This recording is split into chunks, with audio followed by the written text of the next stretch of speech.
My name is Takalingu Saketa. I'm a postdoctoral researcher at Center for Development Research of University of Bonn. My field of research is migration and employment, specifically on Ethiopia and the Horn of Africa. Tonight, I will briefly introduce you the programs that we will have here in the town hall. We'll give you a brief remark about the co-host, then followed by that, we will have a public lecture from Mr. Strive Masiyiwa. Followed by that, we will have a moderator-led discussion with you, the audience, with Fred Swanika. Then after that, we will have, of course, a reception. Once again, guten Abend. Let me hear the voice of youth. Good evening. Good evening. Dear ladies and gentlemen, interested and supportive of Africa, dear colleagues from Africa, we are pleased that so many of you are here tonight. It is my great honor and privilege to welcome you on the behalf of the Center for Development Research of Bonn University and the AGRA to the Town Hall meeting with Strive Masiyiwa here in Berlin. Allow me to extend my special appreciation to the co-host organizer, Professor Joachim von Braun of ZEF. Under his leadership, ZEF is helping to ensure a focus on Africa youth leaders at this town hall. Tonight, we will listen to the insights from Mr. Strive Masiyiwa, an accomplished African leader, an entrepreneur, and a philanthropist who has been transforming lives and become a source of inspiration for many. This meeting is special and unique because it brings together African youth in Germany from various cities and walks of life to open up direct communication with African leaders, entrepreneurs, private sector, civil society, and scholars, as well as German communities. We hope that this meeting is a beginning to bring African youth based in Germany together in support of African development. Two-thirds of the African population is below 29 years of age. The majority of them live in rural areas. In fact, Africa is the only continent where the rural youth population is still growing. If these youth are equipped with proper skills and resources, there are huge opportunities to secure a demographic dividend. As young African experts studying and working in Germany, as representatives of the African diaspora community, as entrepreneurs and the civil society representatives, each one of us has a role to play to achieve the positive transformation of rural Africa. More than 100 years ago, a different conference about Africa took place here in Berlin. In 1884, then the Chancellor of German Empire, Otto von Bismarck, convened representatives from Europe and the US at the Berlin Conference to divide up Africa among the colonial powers.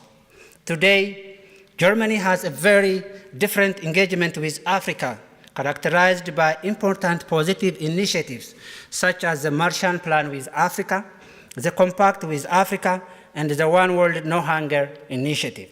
This initiative must be for the long run.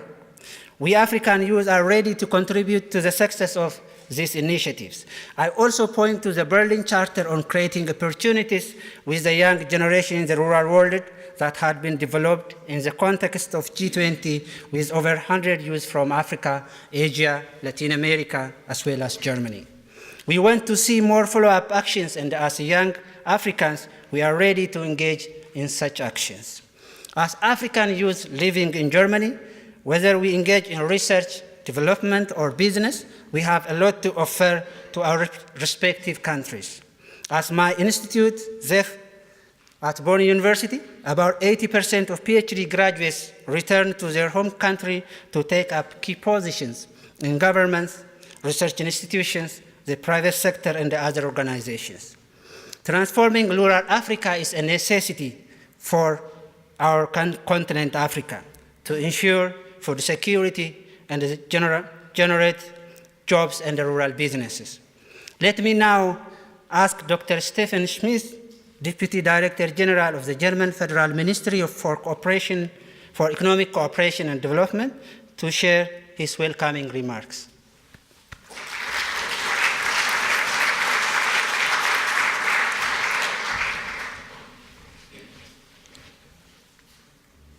Good evening, distinguished guests, dear ladies and gentlemen. It's always been a great honor for me to be allowed to speak in a place where Albert Einstein and others gave presentations. I think it's a great place here. This year, I was given the opportunity to travel through Malawi, Zambia, Kenya, Rwanda. Was particularly interested in the rural areas of that. And I was really overwhelmed by the sheer number of young people living there. And their number is still to grow. At the same time, I've seen in these rural, remote areas not one tractor in the field. The only tractor I saw was on one rural airport, the tractor taxiing the airplanes for takeoff and landing. And I know that Africa, each and every year, imports agricultural products worth around 70 billion US dollars. A lot of people, no tractors, a lot of input of food. Something must still be wrong there in Africa. But things are changing.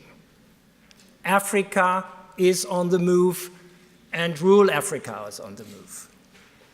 All these young people are optimistic. They are keen to do a better job.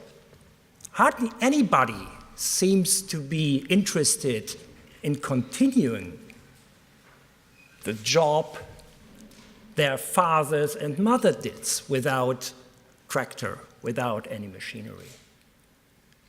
They are keen, they are eager to do a different kind of agriculture, to do it as a business, to work in the agriculture and food sector, really to improve their rural livelihoods and to improve the situation of Africa in general. These young people are willing and able to lead. And it's great to see so many African young people here tonight. Africa is on the move, and you are part of the leadership that is needed to keep it on the move and lead Africa into another future. AGRA, the Alliance for a Green Revolution in Africa, is one of the champions, one of the change agents in that process. And therefore, we are happy and proud to be able to partner with AGRA. This process just has started. It plays an important role within our One World, No Hunger initiative, broaden the network of like-minded people, aiming for a better rural world, aiming for a world without hunger and malnutrition. Thank you very much.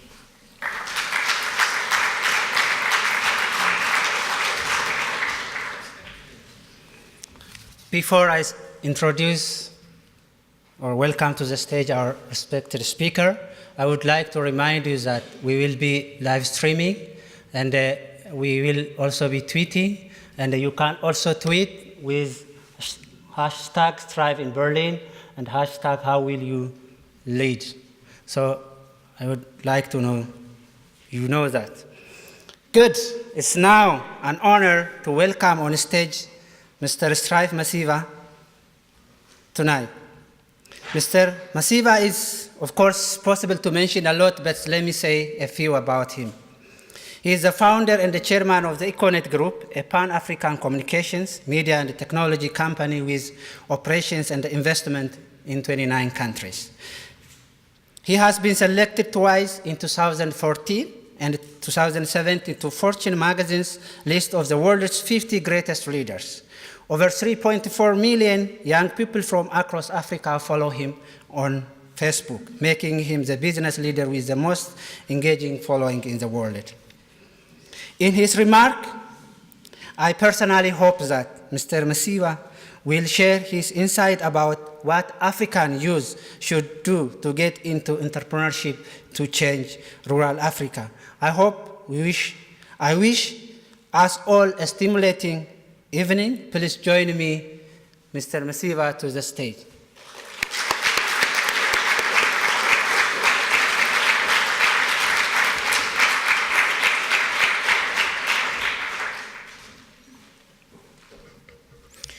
Africa's got a lot of talent. I'm looking forward to seeing you back home. You said government, academia, private sector. I would turn it around, say come to private sector, we'll train you first and then you go run the country, okay? I think we'll be fine. Thank you so much for those kind remarks. Good evening and welcome. Let me just share with you a few thoughts. First of all, I'm pleased to see so many young Africans here. I bring you greetings from home. We hope to see you for Christmas. I'd like to also thank our gracious co-hosts, Humboldt University and the University of Bonn. I hear we have quite a number of students that came through from Bonn University. Can you just wave your hand? Wow, thank you for coming. Thank you for making the journey. And it's great to be in this great city, in this great country, Germany. Both its government and so many of its people and institutions are showing global leadership in issues of development, which we all dearly appreciate. My hope is to engage you tonight on part of the world that Germany is helping to unleash its full potential, Africa. I want to talk about how this century that we live in can and must be Africa's century. I'm not simply saying this because I am African. I say it because of the progress I'm seeing around the continent, as well as the promise I'm also seeing. We are seeing innovation, we're seeing entrepreneurship, and we're seeing extraordinary energy. Let me share a few reflections on why I hold this view that this will be and must become Africa's century. I'll then open our discussion, which I much prefer to be sitting there and having a chat, particularly with our friends on Facebook. Africa is on the move, and the signs of progress are everywhere. But we must never lose sight of the fact that we are 54 sovereign countries. There is a country called Africa, but there is the nation of Africa, shall I put it that way, but it is 54 sovereign countries. We have seen some of the fastest growing economies. How many would believe today that the continental Africa's economy has grown by 35% between 2000 and 2014? In some countries, it has even doubled. In Africa, when conditions are right, positive change can happen fast. Things are continually getting better. But I'm also a realist to say to you, we have some extraordinary challenges ahead of us. And it is a good thing to be speaking to the generation that must soon be seized with taking us to the next phase of our journey. I believe the same level of transformation that I saw in the field of technology and communications. It was fascinating this evening. A German colleague walked up to me and he gave me something. Can you stand up and just introduce yourself? I was Africa correspondent for the FAZ for 7 years. And at that time, we were already in exile, so we were threatened with death, so we only had telephone calls and So he gave me this interview that he did in 1998 when I had fled. I'm still trying to get home, by the way. Getting there soon. Things are changing.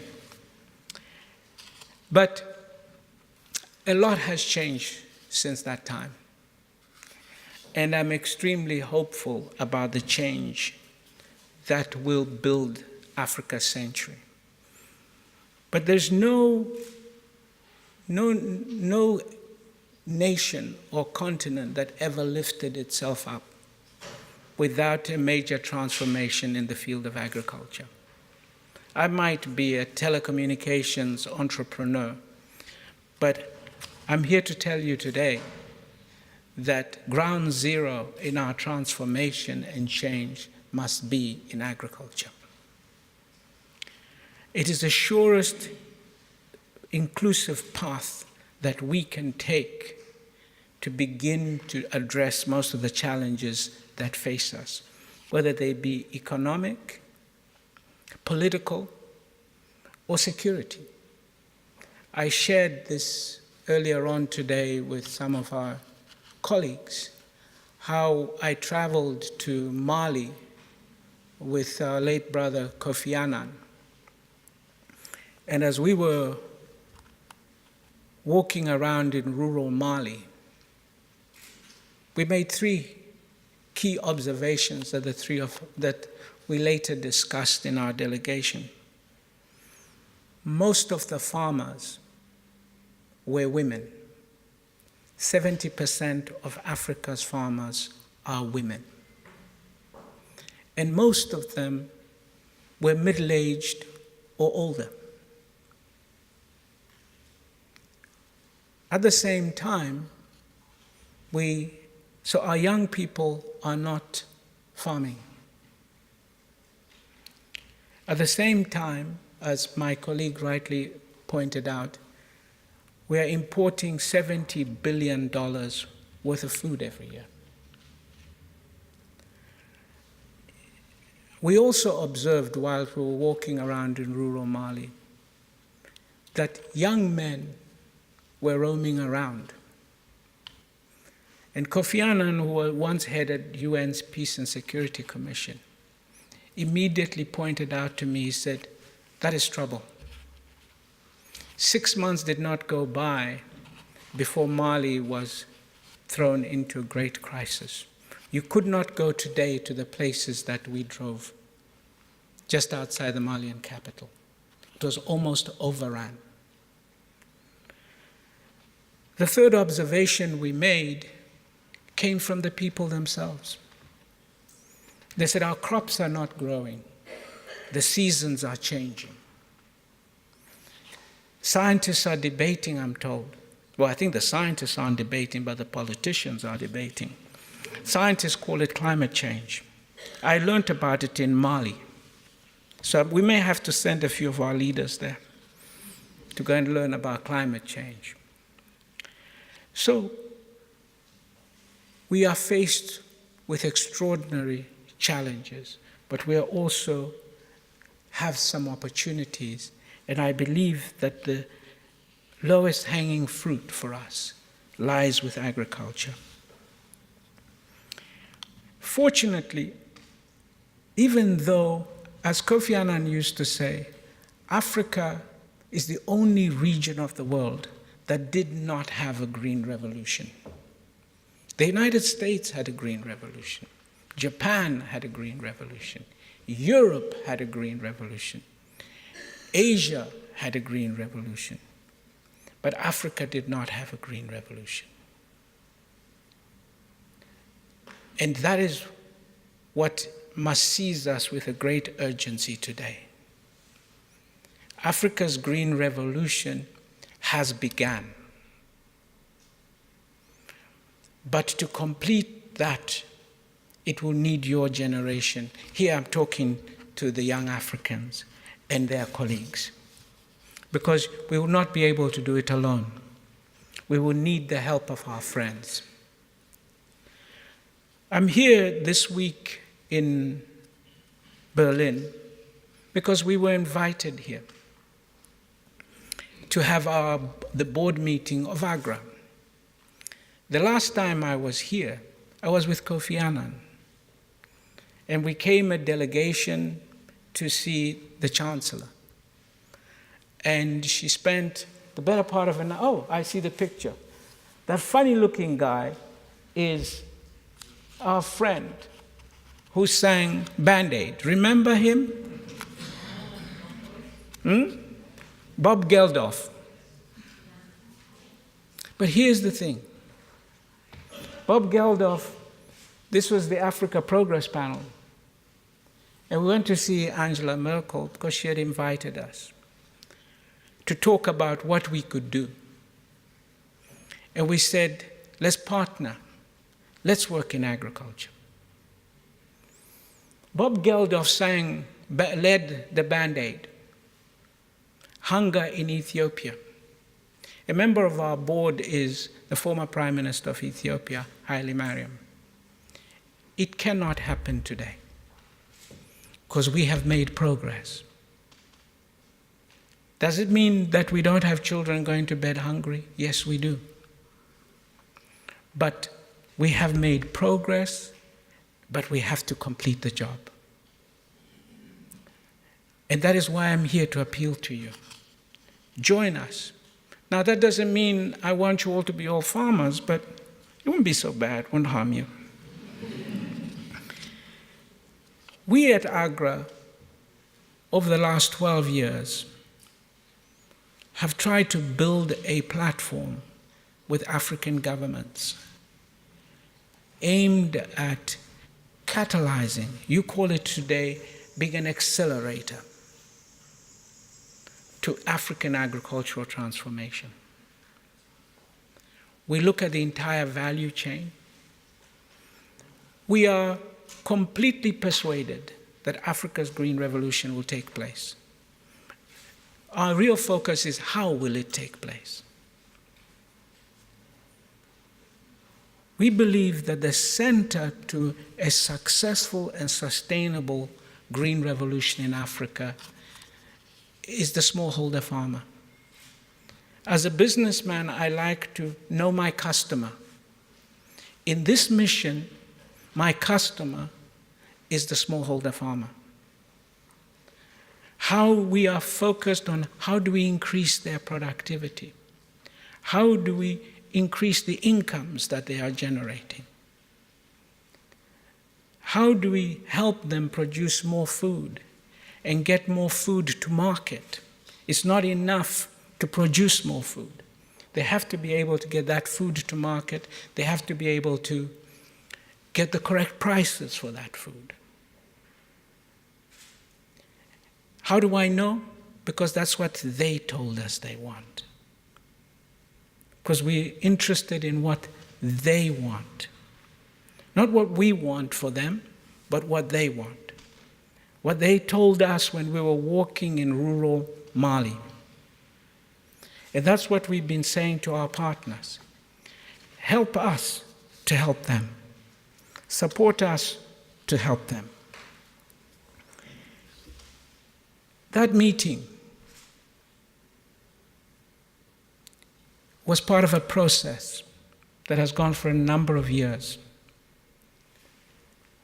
My dear friend, who's standing in the very corner there, came all the way here. Please stand up, Peter, and say hello. So Peter Eigen,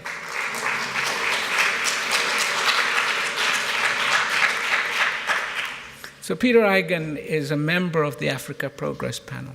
Because with all these things, we need to be partners. Some of you have been sent here by my good friend, Professor Joachim van Braun, who couldn't be here with us.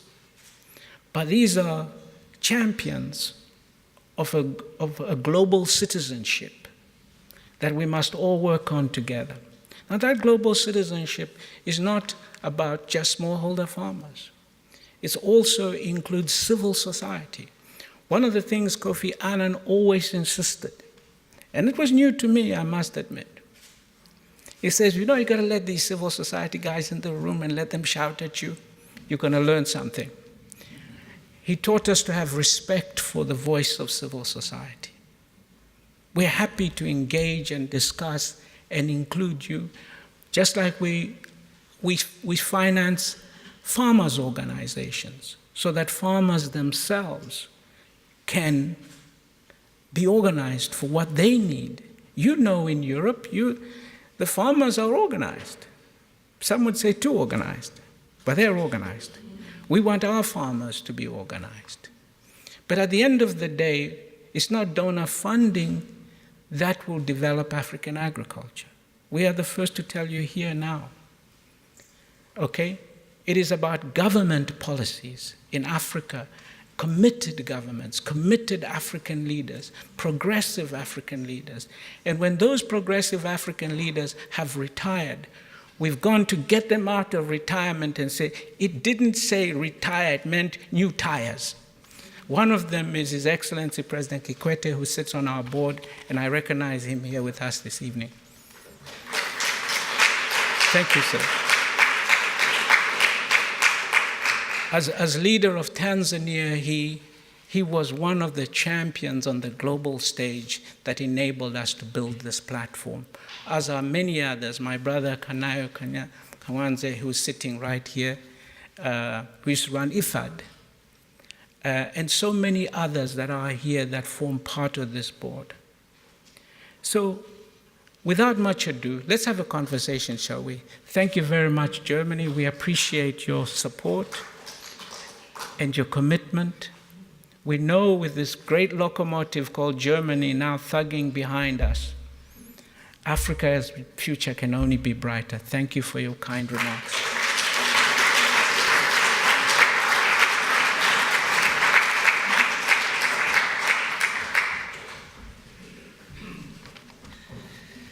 Now, the time has come for you, the youth. Our moderator tonight is Mr. Fred Swanika. He is also a Ghanaian entrepreneur, and as a founder and the chairman of Africa Leadership Academy, Mr. Swanika is another inspirational leader for many African youth. He was nominated World Economic Forum Young Global Leader in 2012 and one of the top 10 young powerful men in Africa by Forbes magazine. So I really encourage you to share your thoughts, what's on your mind with these inspirational leaders. Use the opportunity, please. Thank you very much. It's a pleasure to be here in Berlin, and thank you, Strive, for those wonderful remarks. And also, I want to make a special shout out to all of Mr. Masiyiwa's fans who are following on Facebook. More than 3 million people are watching this live, I'm sure. So I'd like to, I'm just going to have open up with a couple of questions for Strive, and then we'll open up to the audience for you to engage in an interactive discussion. So, Strive, one of the things that in my daily life, I work with a lot of young people, right? We're trying to train about 3 million African leaders over the next couple of decades. And so I often ask these young people what they want to do. In what ways do they want to lead and be entrepreneurs? And they throw out terms like they want to build the next blockchain startup, or they talk about fintech, or they want to build apps, and maybe some of them want to do fashion. But very few of them tell me that they want to go into agriculture. And here we are talking about agriculture, and here we have,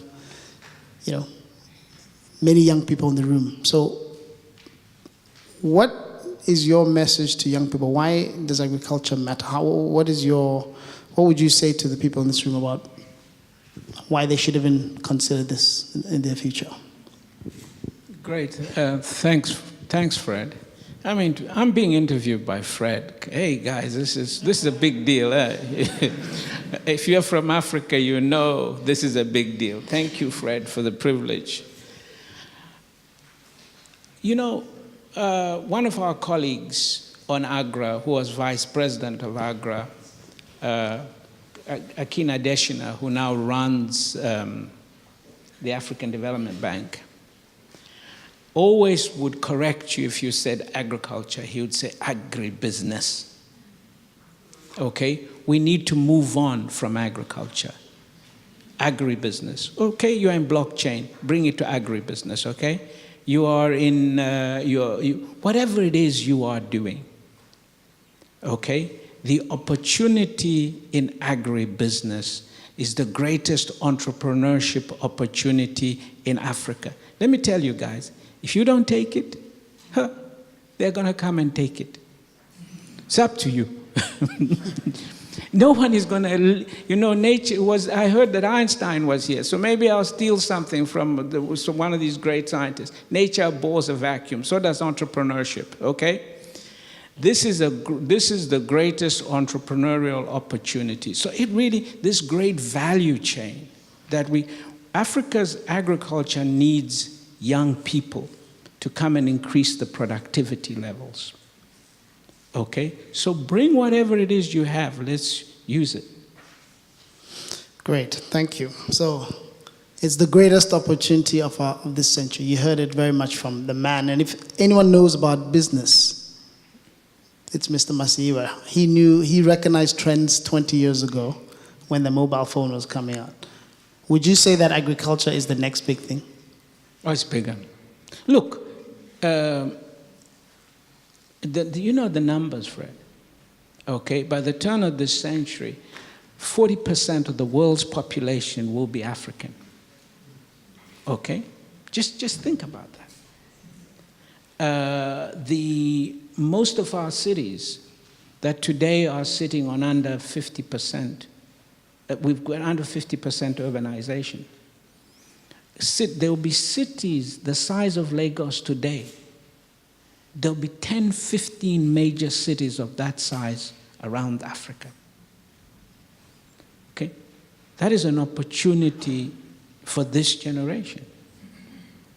Providing food security, providing food for new urban cities that will emerge. How can that not be a great opportunity? Mm-hmm. So, let's get to a bit more detail. You teach a lot about entrepreneurship on your Facebook page. Today, over 70% of the cocoa is grown in Ghana and Ivory Coast. I come from Ghana. But when I travel around the world, I have never seen a Ghanaian chocolate brand. I buy Lindt from Switzerland and Nestle. What is the one in Germany? Kinder. Don't go there, Fred. Yeah. We'll start talking about Unilever and Nestle and so forth. What's it going to take to get an African chocolate brand on the scale of a Nestle or a Lindt? Starbucks. Yeah. Yeah, entrepreneurship. Okay? But how? So it's the answer is not to go out and regulate and say, no, you cannot, you have to do processing and what have you. Our focus is to get the entrepreneurs moving. It is the entrepreneurs in Africa who will go out and create our brands in using this raw material. Of course, we need good policy. Where's the president? Is he still here? President, don't forget the policies for us. But in reality, it's going to be about driving entrepreneurship and innovation, a whole new mindset, which is what I try to talk about. The last question before I turn over to the audience. In Africa, when you solve one issue, it normally has many, many ripple effects. very few things can be seen in isolation, right? There's so many things that are interconnected. So, in your opinion, Strive, what are all the different opportunities that are going to be unlocked if we unlock this potential in agriculture that we have? As I said before, we can keep looking at those numbers. It's all in the numbers. This is what I'm always saying to our entrepreneurs. Look at the numbers. 60% of the world's unutilized agricultural land is in Africa. Okay? We're just opening up African trade. You know, we've spent the last, you and I have been involved in that a little bit about the Continental Free Trade Area, opening up trade between African countries. The lowest trade, if you look at intra-American trade, intra-European trade, Asian trade, they're all over 50%. Africa, 15%. Just opening up the movement of agricultural product in Africa. And here, I'm going beyond just arable land. What about our rivers, our lakes, our fisheries, our animal husbandry? All that is just an opportunity waiting to be opened up. So for us to really get our continent moving, both to meet the demographic challenge that is emerging before us and to turn it into a dividend, we're going to really have to raise our game. And it also begins with skills development where you are. I mean, this man has the ambition to educate 3 million people in his institutions at a given time, not in his lifetime. And he's well on his way to do it. So you know what it means. Thank you, Strive. So I'd like to now open up for questions from the audience. And if I may ask, please stand when when I call on you, so that you can be seen by the cameras, and then also introduce yourself before you ask your question. So I think there's a question here. Okay. Thank you so much, Mr. Strive Masiyiwa. It's really an opportunity to attend this. So my name is Anita Dong from Uganda, but currently at a PhD student with Center for Development Research. So Mr. Strive, I'm just following up on one of the observations that you made in Mali. You said in Mali, when you went with Mr. Kofi, the people that you saw participate in agriculture were rural women. So my question is what is it that we should do to enhance the role of rural women in the transformation of the agriculture that we want to see as Africa? Thank you. Thank you for that great question. The women produce 70% of the food that we eat in Africa, yet they don't own the land.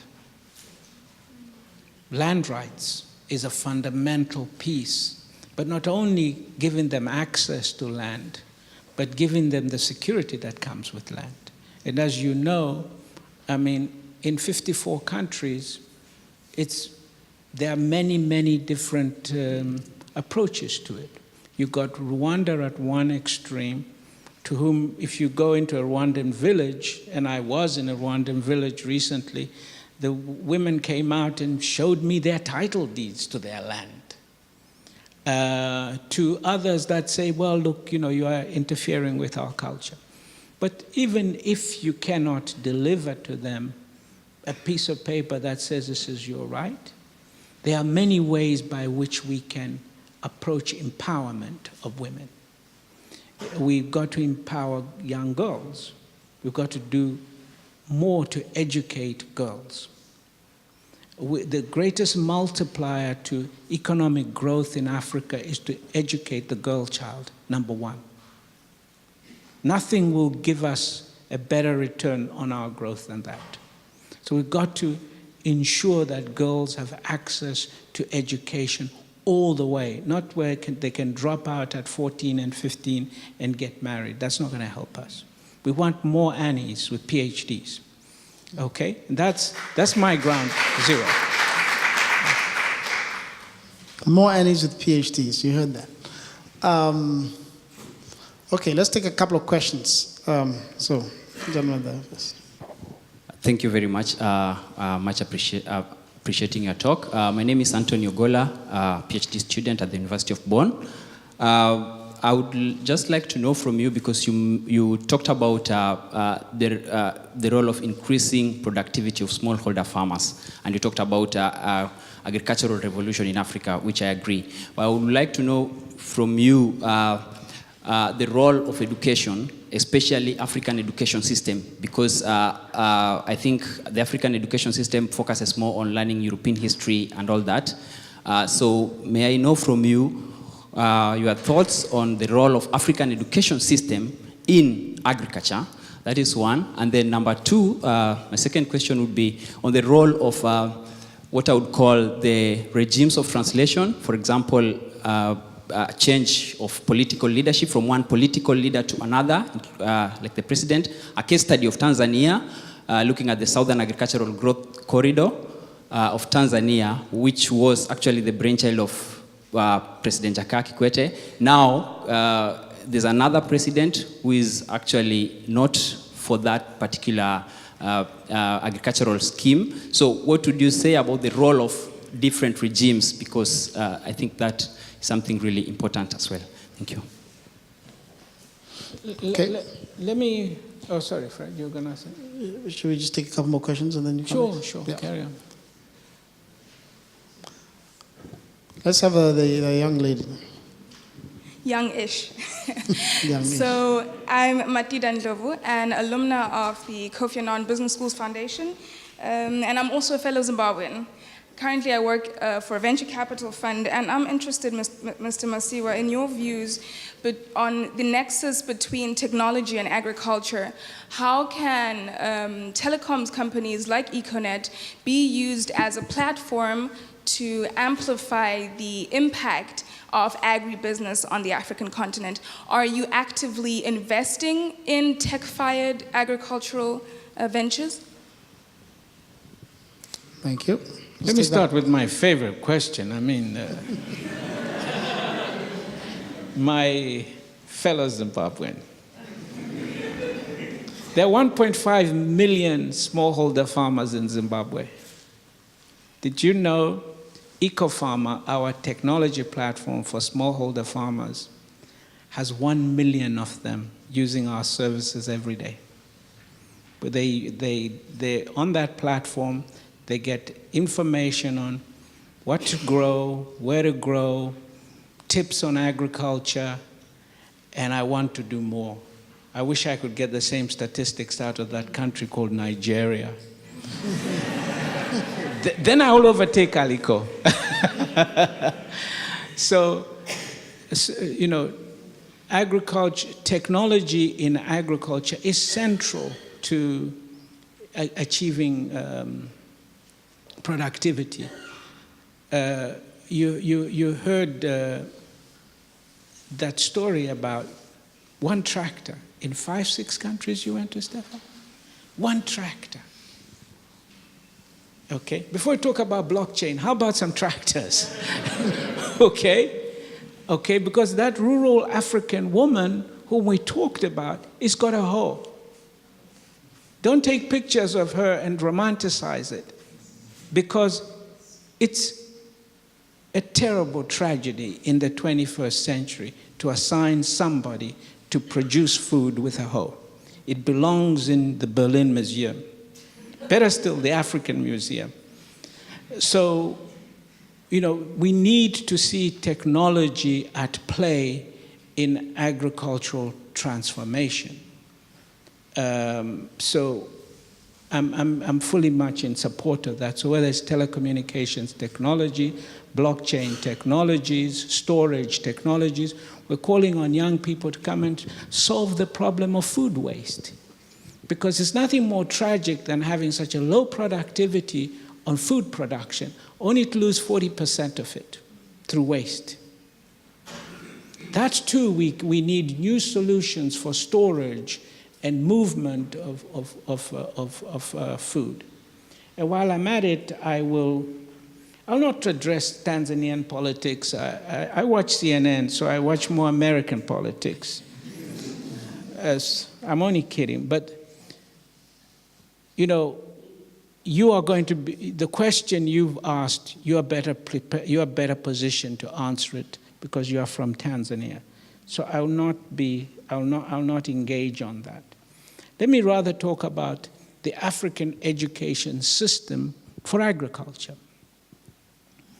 If you, in AGRA, for instance, we realized that if we were going to see increased productivity, particularly around crops that are traditional to our own food, there's no big international food company that's going to come and produce sorghum and millet and our cassava. So we've invested in building and supporting African entrepreneurs start seed companies.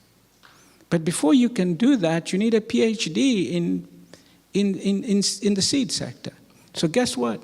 We've produced over 500 PhDs and MScs in the seed industry, looking at ways to improve soil health, looking at ways to improve seed systems, okay, to meet the requirements of our own people and the orphan crops that we have to maintain our own traditional seed systems. Not by playing and engineering with them, no. We don't need to get into all that. We'll leave it to the scientists elsewhere. Our focus is how do we apply science to improve all aspects of agriculture, which means we need agriculture economists. We need to see more, so it's not just about scientists. We want to see every aspect of what drives the agricultural food chain. So that's on education. Right, Fred? Yeah, we'll take on a few more questions. This side. Everyone wants to ask you a question. Right. So suddenly, people did I say finally woke something? up. Okay, thank you. My name is Joshua. I'm from Ghana as well. Really nice to see you and meet you in person. Strive, it's really impressive what you open our mindsets to with the agricultural revolution in Africa now. And there's no doubt about the relation with technology and agriculture. And I work with SMEs a lot in Accra and also in rural areas. And I mean, there are two projects which are really interesting. One, consolidating farmers, smallholder farmers, so they can have access to financing. And another one is also, like what you said in Mali, having access to tractors. But then they don't have the money, but if you're able to move one tractor to one place and have a shared cost for multiple farmers, that is easy. And we're just doing this through app and stuff like that. That is all true, and you talk about trade within Africa. The fundamental thing which you mentioned was about policy. And usually SMEs don't have that much power to influence policy. So my question to you as an economic giant will be, how do we rely also on your influence and other key players like you in the African context to drive policy change? And is there something that can come from economic giants like you, or it should be a radical also revolution of SMEs and smallholder people just hit on the street and go in the radical way to say, this is what we need? Thank you. Well, I think we should invite you to come and work for AGRA, because that's exactly what we're trying to do. You don't need a giant. I'm not a giant. I'm a little guy. Can't you see?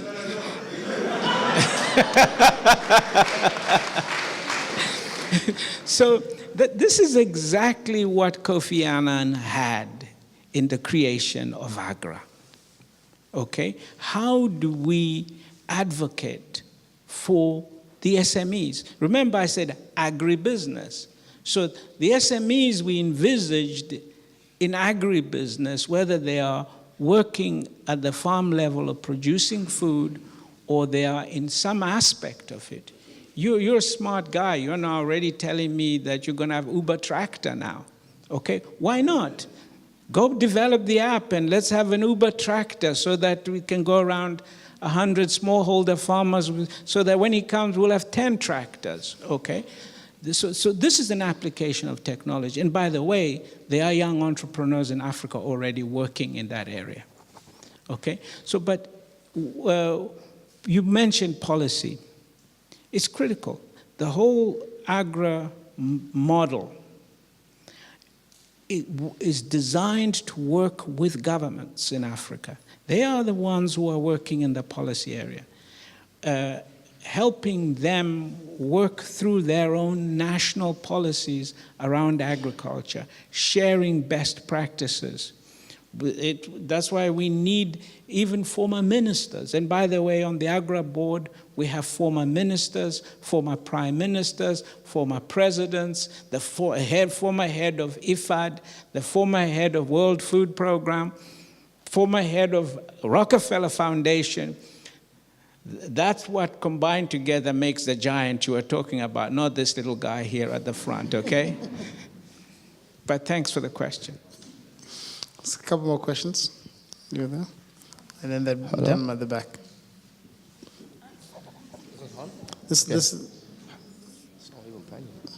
Hello? Okay, you go first. You go ahead. Okay, sorry. Good evening, everybody. My name is Malik. I'm from Nigeria. I'm a master's student from the University of Hohenheim in Stuttgart. Actually, my question is actually very similar to what he asked, but I'm thinking there are a lot of papers on policy reforms in the agricultural sector for Africa, and it doesn't look like the people in government do not know this. It's like they know, but they are not backing it the right way. The implementation is the problem. So my question would be, what is AGRA doing to make the governments of African countries really ready to implement those policies and make them work? Thank you. You know Akin Adesina, right? Yes. He was vice president of AGRA. Ah, okay. So when we couldn't get the government to listen, we put the minister there, okay? And boy, didn't he do some great stuff. You agree, huh? He was an amazing agriculture minister, but I'm kidding. Of course, let me give a practical example from Nigeria, your great country, okay? 70% of the people are engaged in agriculture. 1% of the bank lending was going to agriculture. 1%. Okay? So as AGRA, when Sanusi was governor, we actually went as the AGRA board, and we had a meeting with the ministers. Actually, they came. We had a meeting with the governors, the governor of the central bank, the minister of agriculture, all the bank presidents, and they said they'd never met in that format before. And guess what? When we left, they committed $3 billion to agriculture. How about that?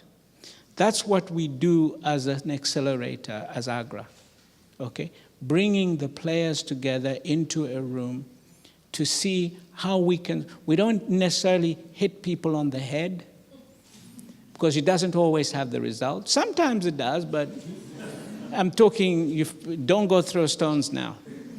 But what I'm saying is, we can sometimes exchange ideas by coming in as a trusted third party into a conversation. I remember once traveling to Nigeria with Dr. Judith Rodin when she was head of the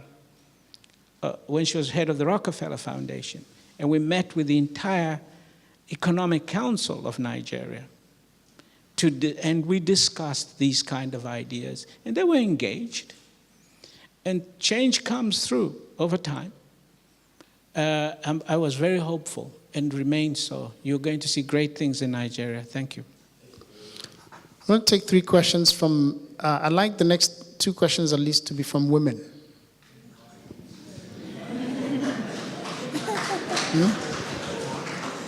There.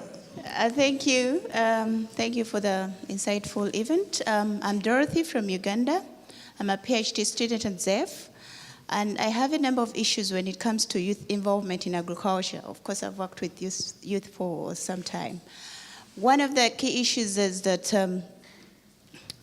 the youth are willing to join agriculture, but there are a number of bottlenecks to that. One of the key issues is access to finance, access to credit, access to land, access to all the production inputs. And there comes in the issue of government will. How are our governments willing to support the youth to be involved in agriculture so that we make agriculture cool for the youth, as it's always termed? Then the other issue is about the programs. There are a number of programs that are being implemented. One of them is Enable Youth. It has been so far, the implementation has started in Nigeria, Ghana, and so far they have started a little bit of it in Uganda. But the issue is that the funding that goes to such programs, 50% of the funding ends up in administration costs, whereby a lot of the funds go to administration and a little bit goes to corruption. The officers supposed to implement just swindle the funds all around, and we end up not benefiting from such programs in developing the youth and transforming agriculture. How do we come in as researchers, as scientists, as policy makers, and as people in this room to improve the implementation of these programs? Thank you so much. Let's take a couple more questions. Women, two. And someone from the back as well. Who hasn't? Is there a woman back there? Okay, there? Okay, you go ahead. Yeah, thank you very much. I'm really glad to be here today to hear this talk. I'm called Jen Katusime from Uganda, and I'm doing a PhD. Something's going on here. Did you hear? All these women from Uganda, all doing PhDs. This is awesome. Thank you. I'm doing a PhD in computer science at Humboldt University here in Berlin.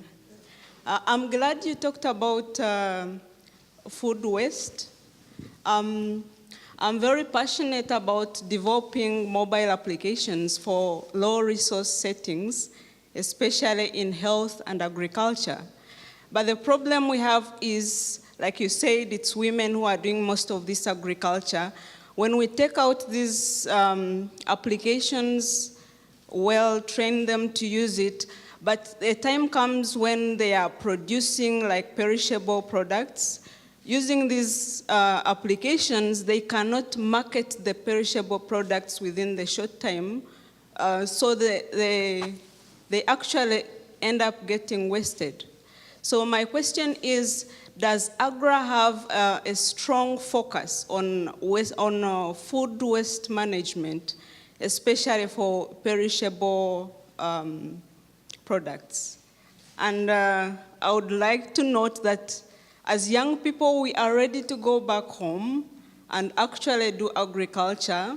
But as we all know, no young person who has gone to university wants to go to the garden with a hoe, and most of them actually prefer white-collar jobs.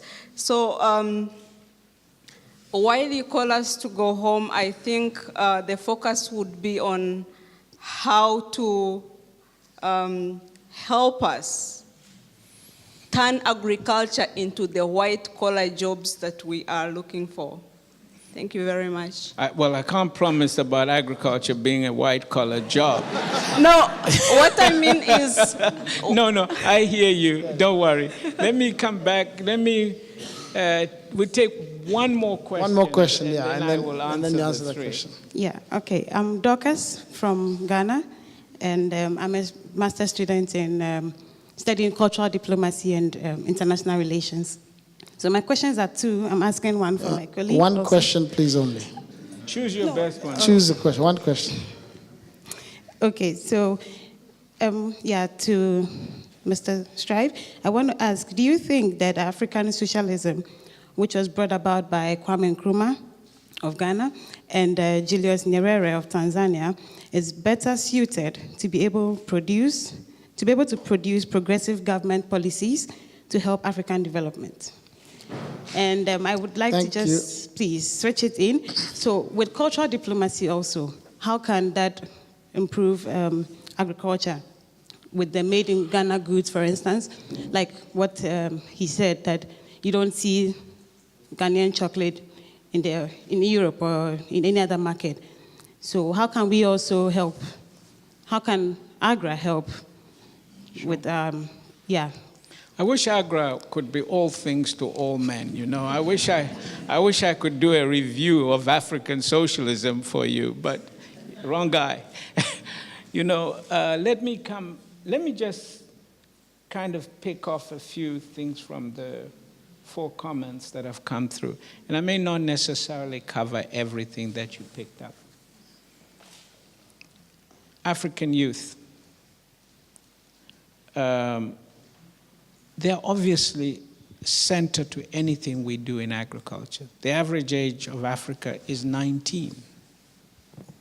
So whatever it is we are going to do about the future of Africa, we have to start thinking about the youth. Whether you look at that statistic as how many are under 30, the reality is the majority of Africa's population is young people. For us to turn that into a demographic dividend, it's not going to happen by itself. We have to focus on skills development across Africa. A major skills development with mass entrepreneurship on a scale the world hasn't seen, to be honest with you, because we have to create jobs. And agriculture gives us an opportunity. It's not the panacea for everything, but there is an opportunity given to us through agriculture. That's all I wanted to say about youth, not necessarily addressing it the way you put it to me. You talked about the challenges associated with implementation. We talked about issues of things like corruption. They are there. And technology also offers us an opportunity to address things like corruption. I give the example of Dr. Akin Adesina when he went to Nigeria. And he used mobile wallets to make disbursements directly to smallholder farmers. Others are beginning to use things like blockchain to trace the movement of agricultural product. There are so many things you can, even just social media, exposing corruption, so let us use all the tools at our disposal to deal with corruption. Because given our challenge, corruption is the greatest tragedy that we see. But we mustn't become consumed over it, okay? There are good tools out there of transparency, running our organizations efficiently. We talk of AGRA, we deal with all sorts of donors. And the key to how an institution like that operates is to ensure there is no corruption in the way resources are used, and the percentage, we set specific percentages of how much of our resources will be applied to administration so that it's not frittered away. And there's constant monitoring, evaluation, auditing, and so forth. Then my friend there talked about food waste. It's again, you asked about AGRA's work in food waste. Just before Dr. Rodin stepped down as head of Rockefeller Foundation, which is one of the founding donors of AGRA, we approved a massive program, probably the largest ever, just to address food waste. Because we realized that it's one thing to talk about increasing yield and improve seeds and so forth, if the food is then wasted because it perishes too quickly, then what are we doing? So AGRA is putting resources into finding solutions for locally based storage methods that allow for food not to perish. But there is a lot more work we need to do with cold chain and ensuring that food is getting to urban markets and can be stored and so forth. Transport system, it's complex, and our mandate is not that wide as AGRA, but to the extent that we can put a searchlight on it and bring partners like the German government here to help us in areas like this, we will definitely be looking to it. But again, it's a challenge to you scientists here. Get to it. Food waste. Let's cut it in half. I guess, Fred, we're coming close to the end here. Yep. So, Dorcas and African socialism. Did I answer that? No, you didn't. I don't know anything about African socialism, Dorcas. You know that. I'm a capitalist. I'm here to make money. Listen, I don't. I never met Kwame Nkrumah, but I love Kwame Nkrumah. I love Julius Nyerere. He did a great job in helping to liberate my own country. It was their generation. They had their mission, which was to decolonize us and to bring us together. Julius Nyerere was asked at the end of his life about, what did you do about the economy? He said, that wasn't my job. I came to decolonize the country. It's your job. So we don't have to spend time thinking about socialism or whatever ism is out there. Let's talk about how we raise the prosperity of our people in an inclusive way. That's easy to understand. That is our mission in this generation. Thank you.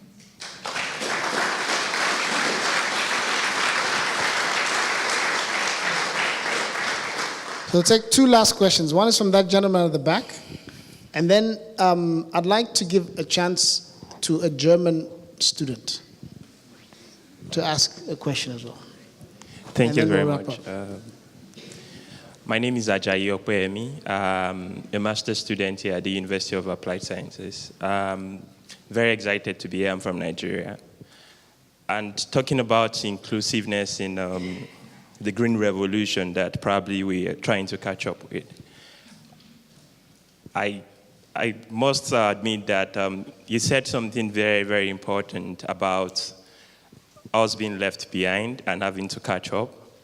But thinking about why youths don't go into agriculture and why we are having more of technological revolution, more in Africa than agricultural revolution, it's all still boiled down on some of the things you mentioned, from financial inclusion, policy for right protection. I want to ask, what's your view on cluster formations? It's because entrepreneurship has to do with scalability, and nobody wants to go into a business that will not last for the next 20 years. So if I'm dedicating my life to agro-business, I want to be sure it's something that stands next 20 years. So what is your organization doing in this regard? That would be one. Two is my observation also about Africa having possibility of breaking free, but we have industrialists who are importing agricultural products. I'm from Nigeria. It's a practical example of what I'm talking about. So what's the possibility that government will support young people to be able to do something substantial in this area? Because it's just beyond us really wishing to do some of these things. It goes to how are we going to get to where we want to go. Thank you. Okay, last question. Is there a German student who wants to ask a question? Okay, we have one man there. Yeah, let's have one or two Germans. That guy back there. Oh, sorry. Good evening. My name is Robert Meyer. I'm from Leipzig University, a PhD student, and also part of CEPT, which is a program that deals with entrepreneurship promotion. I met a couple of years ago a young man. He was owning a shop in Zanzibar, and he was telling me, you know, the government should bring a company to process all these oranges. And actually, this comment stuck my mind, because he was asking the government to bring this company. So my question to you, as distinguished entrepreneurs, what can we do to encourage people to take it on their own, to take the opportunities themselves, instead of asking the government to do it? Thank you. Okay, last question. You've been putting this woman here. Last question here. No. This woman, she's been putting her hand up for a long time here. Can we get the microphone here, please?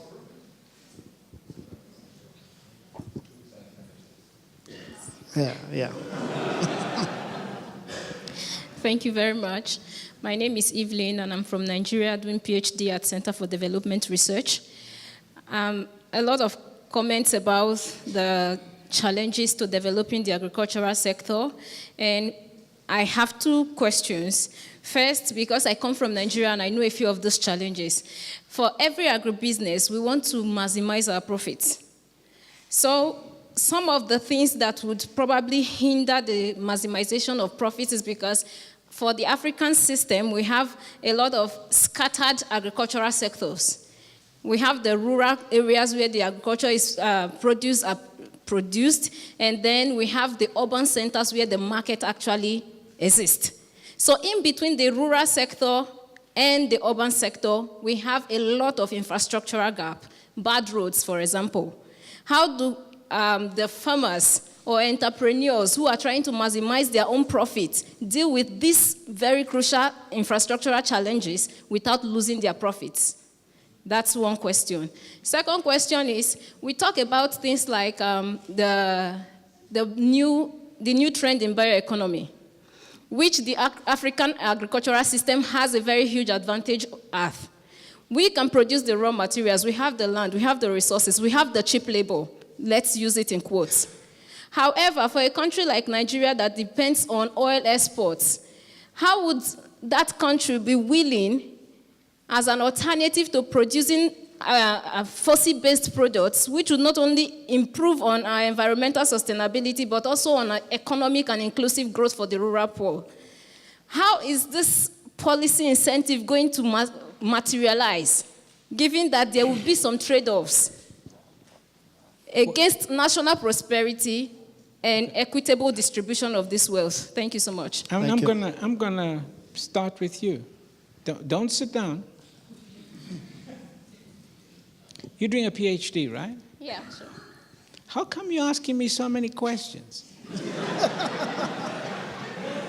You tell me the answers, because that's why you're doing a PhD. You're the smart one. If you guys were so smart, okay, you're the best that we have. Come on, guys. Don't ask questions. Answer them. We need you to come home with the answers. That's my challenge to you. I'm not going to answer those questions because you must answer them. You must solve these problems. You heard what our friend from Germany said. That should disturb us. We have a governance model in place that says government. That's not to say we should let them off the hook, but there's a lot we can do. There's a lot of solutions we can find. If you want to be successful, identify a need and reach out to solve it. All these are just opportunities for us. You may sit, ma'am. You see, that's why we're here. I'll close the funny story of my grandmother. You see, I studied electrical engineering. And I was away from my home country for, God knows, 20 years or something. So I returned home. And I visit my grandmother, who died about 2 years ago. She was 106 when she died. And she called all the rural women together.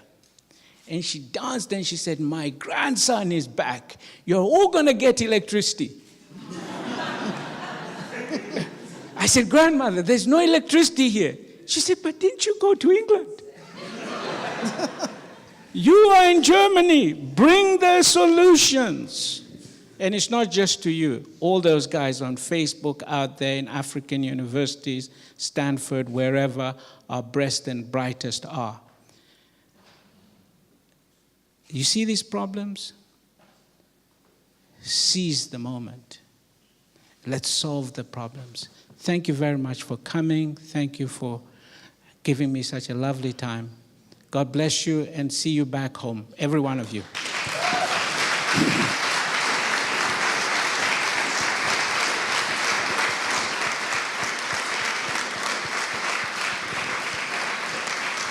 Thank you.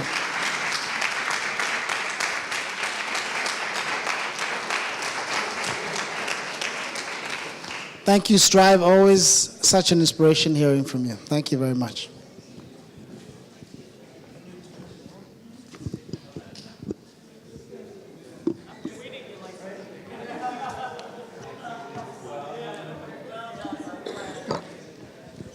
So, time is limiting us. It is really inspiring and motivating. As Mr. Masiyiwa said, Africa has begun the Green Revolution. I'm challenged tonight. It's up to us, African youth, to finish the business. So I encourage you to continue socializing, connecting, and capitalize on the discussions. From now on, we'll have a reception waiting us outside. But before that, I'm asking African youth to remain here to have a photo with this inspiring, motivational speaker. You call it whatever you want. So let's have a group photo, but let's continue discussing, chatting about this important thing. Thank you so much for attending.